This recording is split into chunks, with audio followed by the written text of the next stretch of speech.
Here's some information on a new Frederick County Board of Education policy on how our schools welcome transgender and gender nonconforming students. It's Policy 443. It was adopted by the board in June 2017 after the board got lots of feedback from the community and staff over several months. It's on our website, fcps.org, for everyone to read. First, here are a few facts about Frederick County Public Schools. Gender identity is a protected status in our schools, just like race, religion, disability, and sexual orientation. That hasn't changed. Also still the same, FCPS doesn't tolerate bullying, harassment, or intimidation based on sex, sexual orientation, or gender identity or expression. We spell out how we deal with bullies in disciplinary policies and regulations. And here's something else that hasn't changed. Transgender and gender nonconforming students have always been part of the FCPS community. School staff have always worked with students and parents to meet the needs of every student. We treat all of our students with respect, and we always will. The purpose of the new policy is to make sure there's consistency in how our schools are safe and welcoming for all students.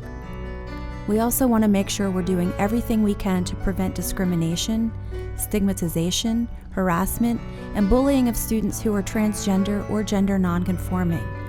Those things make our schools less safe and less successful for everyone. Basically, the policy affirms the value of dignity and privacy for all of our students. But the policy doesn't mean much practical change in terms of how our schools work. In fact, in a lot of ways, this policy puts down on paper the good things we've already been doing for years in Frederick County. That kind of transparency and consistency is good for FCPS students, families, and staff. So here are a few things the policy spells out. Transgender and gender nonconforming students have the right to access facilities, including restrooms and locker rooms, corresponding with their gender identity. Any student who's uncomfortable in a common group facility can use an alternative like a private restroom. That's just common decency. Next, FCPS recognizes the right of every student to be referred to by their preferred name and pronoun. All staff who work with students will have access to a current list of preferred names and pronouns to use when interacting with students. Students can also play sports and participate in physical education classes consistent with their gender identity.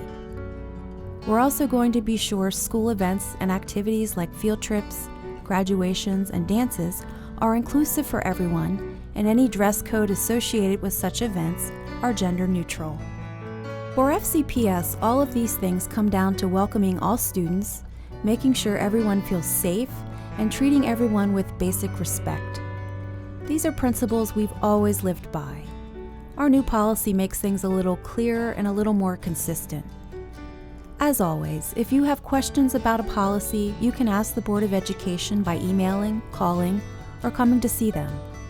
If you have questions about how policies are actually put into practice in our schools, school administrators are great resources. Together, we're going to continue making sure that Frederick County Public Schools are safe, welcoming places for all of our students.